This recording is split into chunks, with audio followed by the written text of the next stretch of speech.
Hello YouTube, I'm back again with another video. Hope you guys had an exciting weekend, but not exciting for this situation because here you have this dreadlock dude causing some dreadful problems for people, and here he's terrorizing people for views, obviously for TikTok.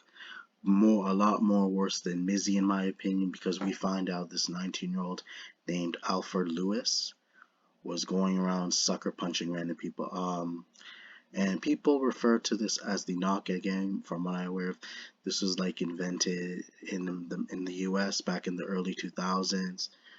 It was basically a stupid stunt where you gotta find the easy victim, someone who didn't notice you, and you catch them off guard and you punch them in the back of the head.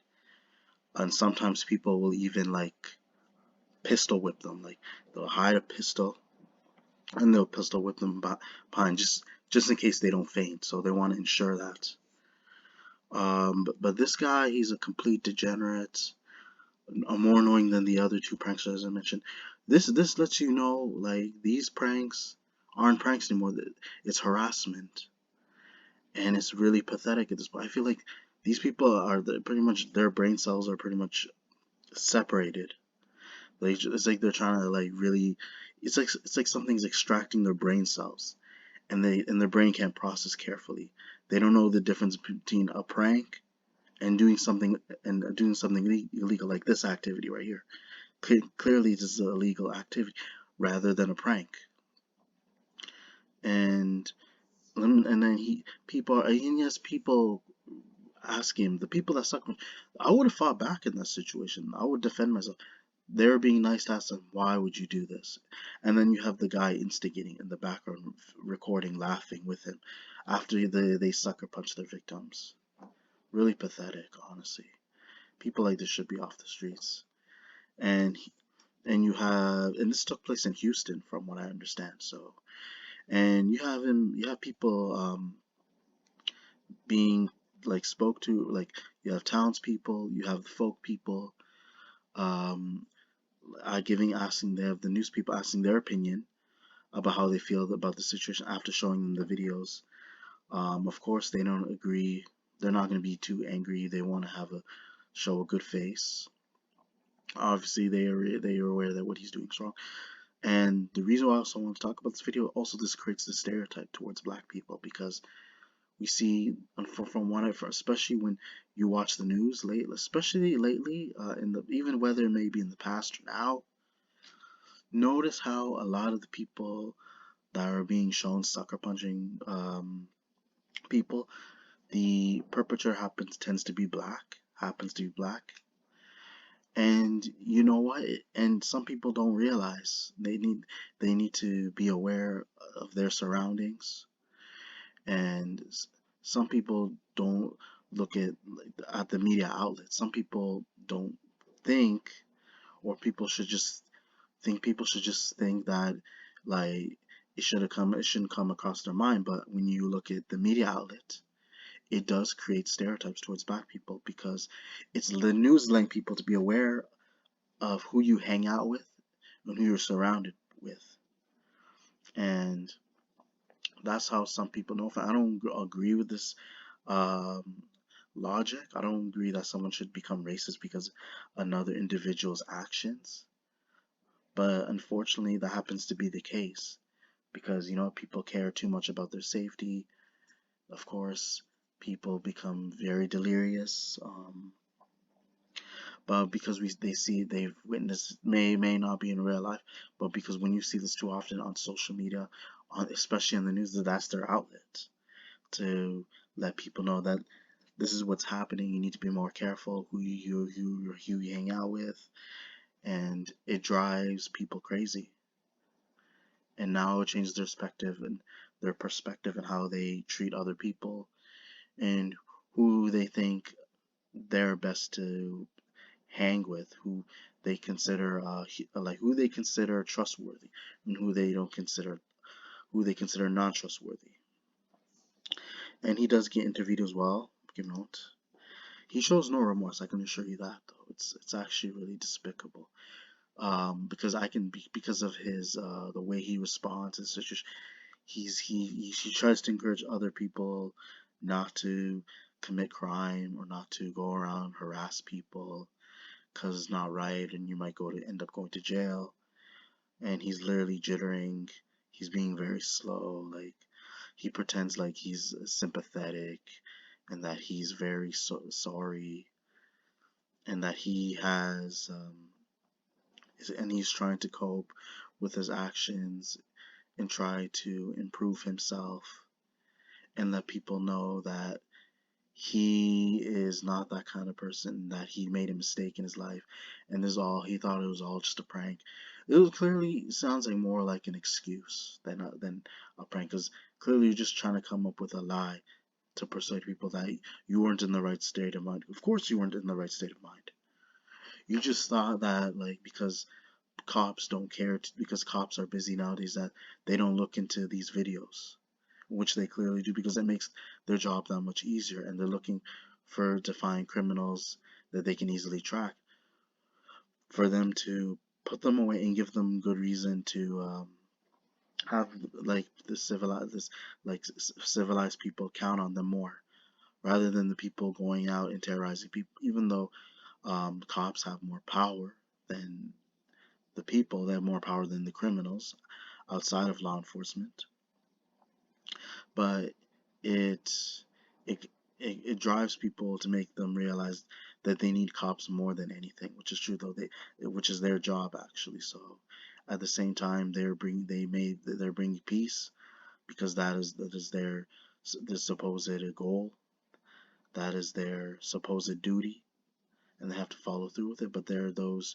who try to get past it and ignore like the principle. So but as you can tell, it's clear that he just it just felt forced. It's clearly forced because he has all these cameras in front of him. He has like the news reporters and trying to interview him, trying to get some answers. So here he admits that he doesn't. Of course he admits it, since because they have a picture, they see him on video. So he feels like he has to, for people to persuade others to say that there's a good part of him. That part of him is good and that he is trying to like, now of course he wants to ignore his actions, but he wants people to try and move on, and so that he has a way to try to move on from this, and that maybe he can continue doing his pranks, or just realize from now maybe that it's a good idea to stop and then do something other than those pranks, and then he's probably gonna laugh it off after, once the interview is done, like any other sociopath. But again, there's nothing good that I can think of about this guy where I feel bad, or I hope for the best for him, because it seems like he isn't going to do any better, considering he is a legit adult. And we do know that I'm going to show you the next slide, which is the middle one. Before I even mentioned that he about his arrest, he was known for aggravated robbery.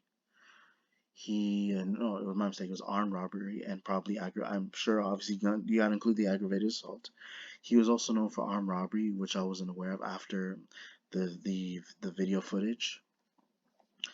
He had obviously been armed with a gun, threatening to rob people, and in pursuit for money, obviously. And this is gonna add to his charge as well.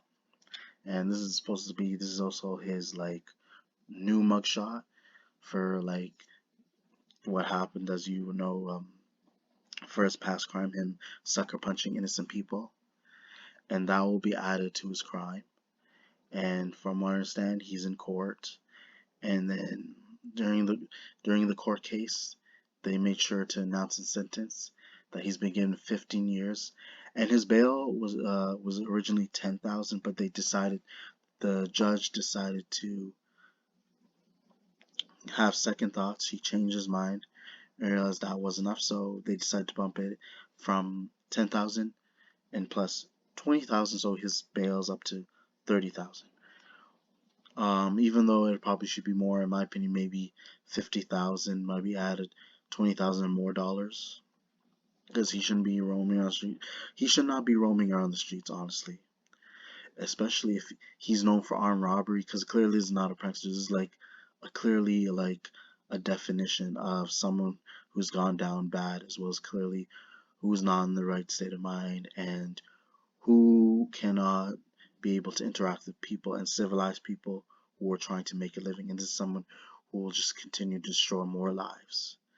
So, because there will be a time eventually he'll end up killing someone. So, you don't want to take that chance. So his bail should have went up even further, even though 15 years doesn't seem, in my opinion, doesn't seem enough. But maybe, and this is not me wanting to forgive him or anything.